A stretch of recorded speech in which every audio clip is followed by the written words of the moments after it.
Hey guys, Lisa here, ITrackBites head coach with another quick tip tutorial for you. So in this tutorial, I want to talk to you about tracking when you are eating out. There are a couple of things that can be a little tricky with this.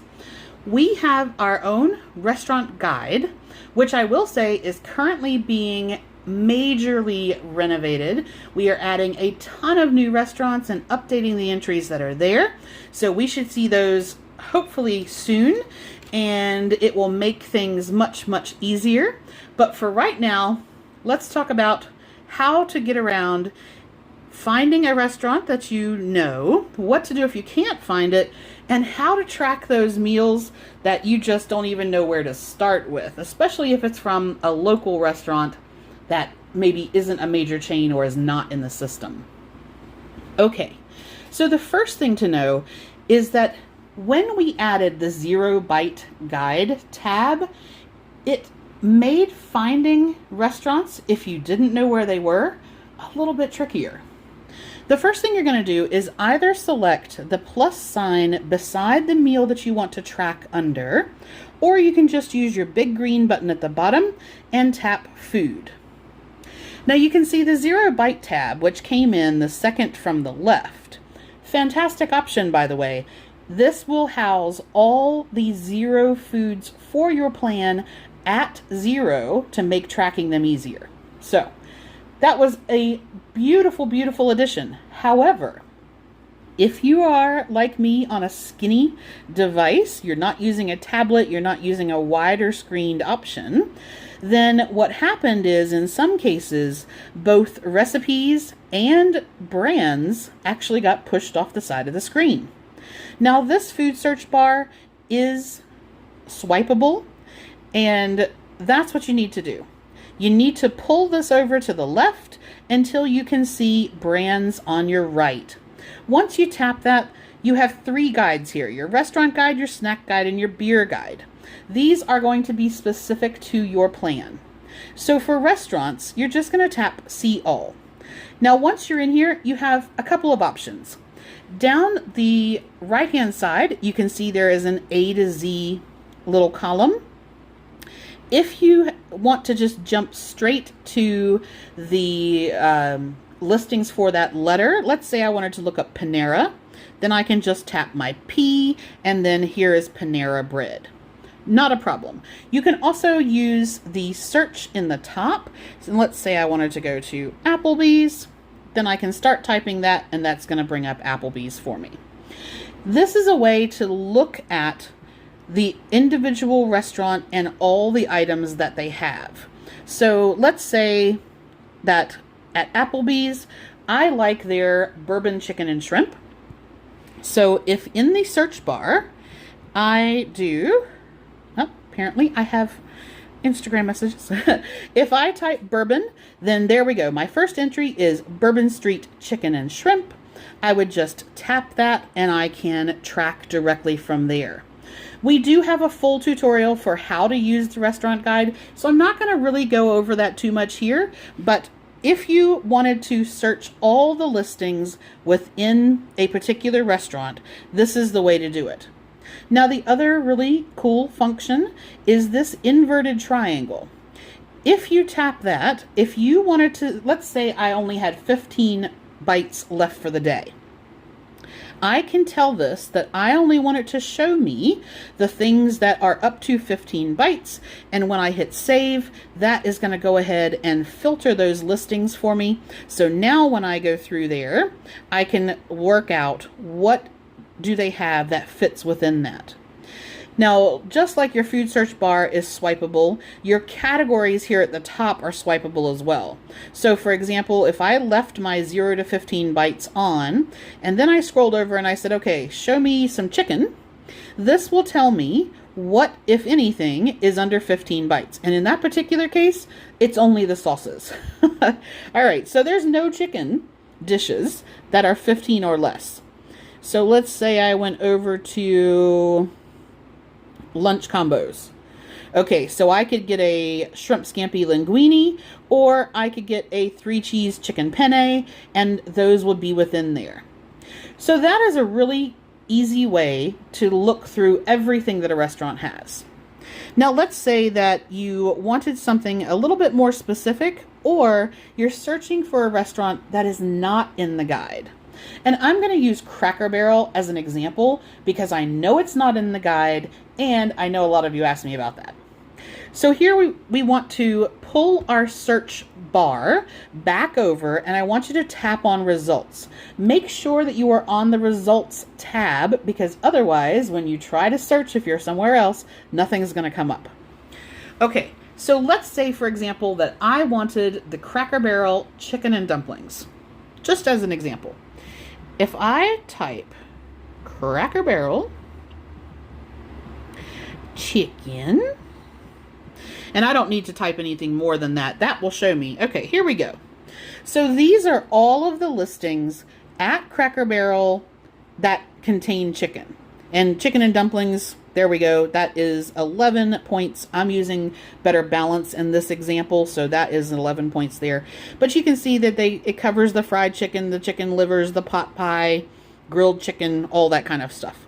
So even though Cracker Barrel is not in the brands, not under the restaurant guide. So let me go over here and I'll show you.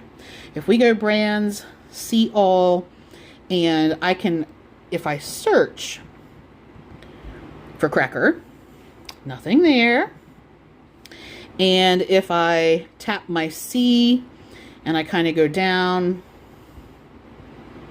so see, it goes from Cowboy Chicken to Culver's. Okay, so if you can't find something in the restaurant guide, that doesn't mean that you can't find it anywhere. Just tap on your results tab and type something in at the top. Now, if, for example, you wanted, let's see, I think they have a trout that I've gotten as well.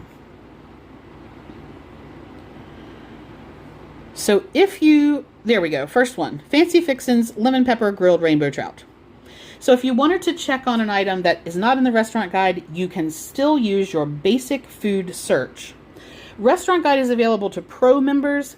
The food search that I'm showing you right here, this is available to all members. All right, last thing I want to cover. Let's say that, and I'm going to use my little hibachi place as an example. So I have a little place in town that does very nice hibachi lunch boxes, but they are not in the system, and it can be difficult to track Mexican or Japanese. Sushi can be incredibly difficult, and the easiest way to do those is often to either find a restaurant that is similar. So for me, I use, and let me show you. Okay, so if I'm going to track something similar to hibachi, or, well, Asian wise, if you're doing an Asian takeaway, I would recommend looking at, say, Panda Express. It may not be exact, but it's going to give you some idea. Or I use Benihana a lot if I'm going to do something like, see, there's hibachi. There's your sauces, hibachi chicken, things like that.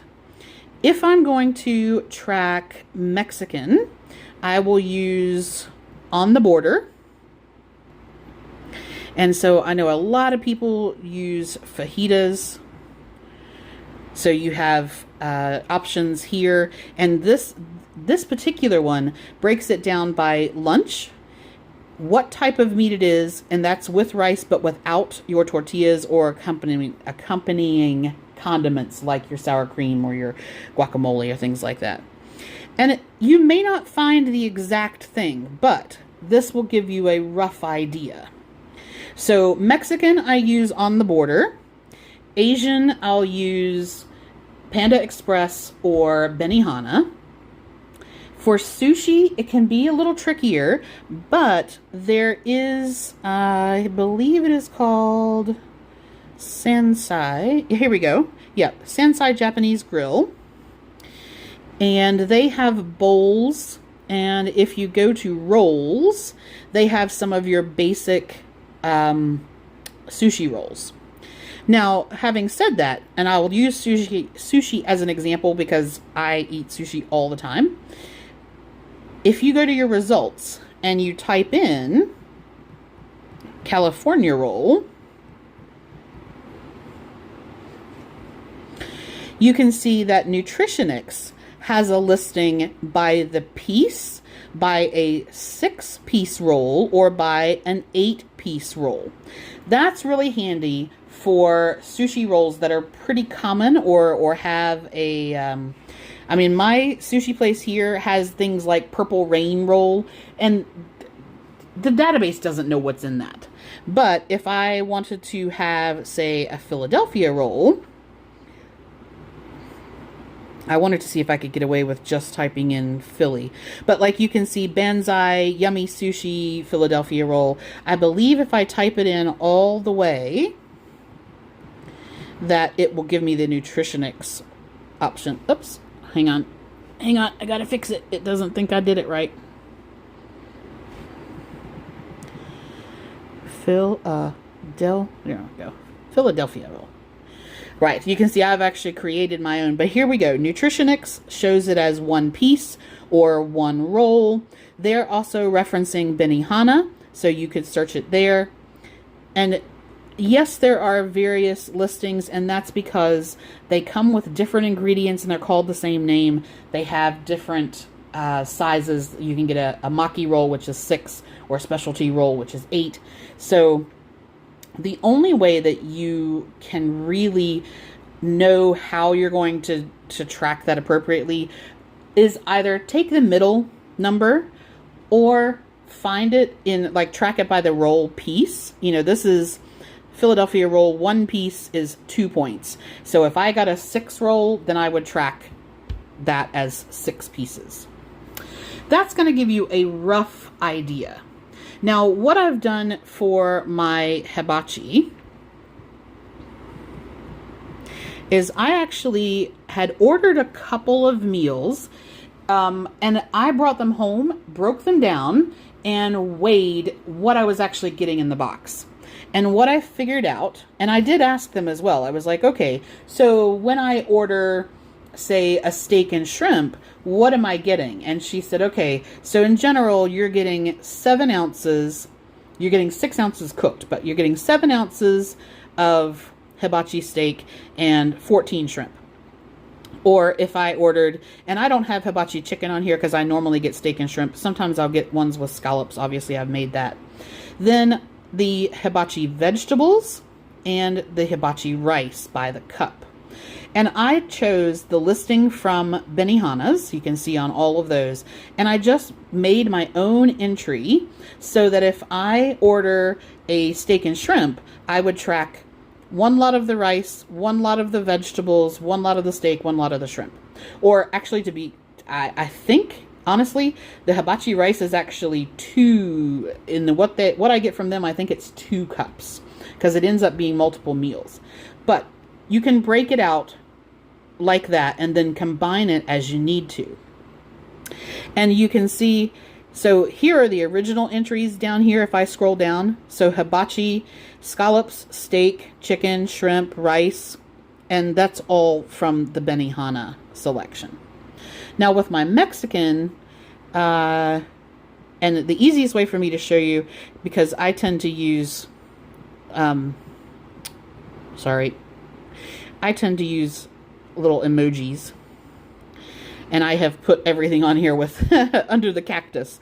Okay, so with this, I have broken this down into the individual things. So my refried beans, if that comes as a side to my fajitas, my rice, my guacamole, sour cream, pico, and the tortillas by themselves, 1 tortilla, chips and salsa, this is half the container. The mixed grilled fajita plate, that's what I always get. It's chicken, shrimp, and steak. So again, you could, and these are all you can see from on the border, you could actually go in there and just get the chicken and have that as a line, just like you would in the hibachi.